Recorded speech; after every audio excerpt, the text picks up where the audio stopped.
Well, I think the opposition is clueless about the economy. We saw the mess that the Congress brought to this government. We saw the levels of corruption, the levels of nepotism, the levels of favoritism, the way they had taken the country's image in the entire world down. And I think it's the new India that's emerging, an India which has a proud place in the Committee of Nations, and India and its leader, Prime Minister Modi, whose leadership the world today is looking up. Yeah.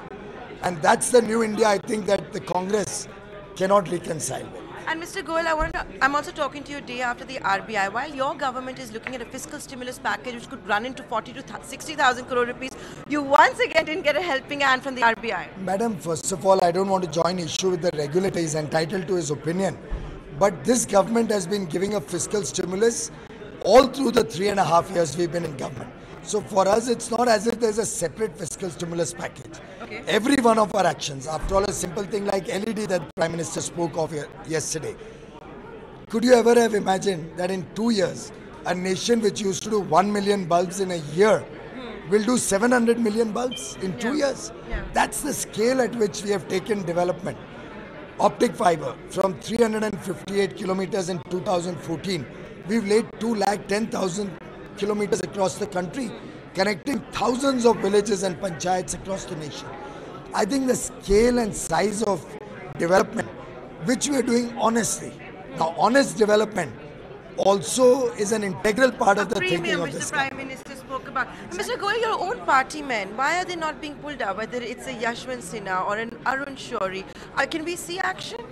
Well, as the Prime Minister said yesterday, the naysayers are entitled to their opinion. However, whatever everybody says, we look at it with an open mind. We hear everybody. If we find something which can help us do better, we are not the ones to stand on prestige. Mr. Goyal, it's the first time I'm catching up with you since you've become the railway minister. I'm guessing safety would be your top priority. How are you going to achieve that? Can you share anything with the viewers? Well, I've been continuously engaging with the people of India on some of my plans. It's a very, very unfortunate incident. I'm deeply disturbed about what happened in Mumbai. And my heart goes out to all those innocent families. Which is why you will see that from that day until now, I have not rested. I've been on the job, engaging with the railway to understand how decades and decades of negligence. Today, some people are talking about bullet train. Should we not get the most modern technology, or you want to keep India permanently in an unsafe railway, permanently in a railway which is not able to meet the aspirations of the people of India? Our own approach is that safety gets the highest priority while we bring new technologies to make Indian railways safe. After all, there is no one or the other. There is room for all. Safety gets the highest priority.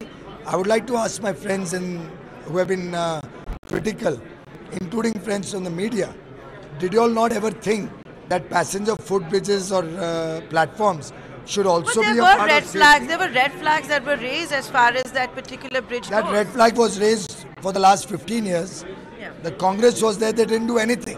Suresh Prabhu brought it to fore, approved it, and the process was already on. It's very, very unfortunate that the timing had to be so close. 22nd of September, the tender documents got finalized. It's extremely unfortunate that it had to happen. So, before I let you go, I can see the others rushing in.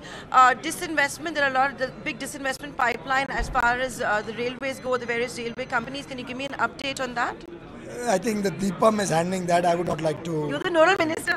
But the DIPAM gives all information on this. So the final, what I can take off is the economy is on strong footing, is what you're saying. Very, very strong footing. We are very convinced that we are on the right path. We are convinced that we have brought in transformative reform in the country.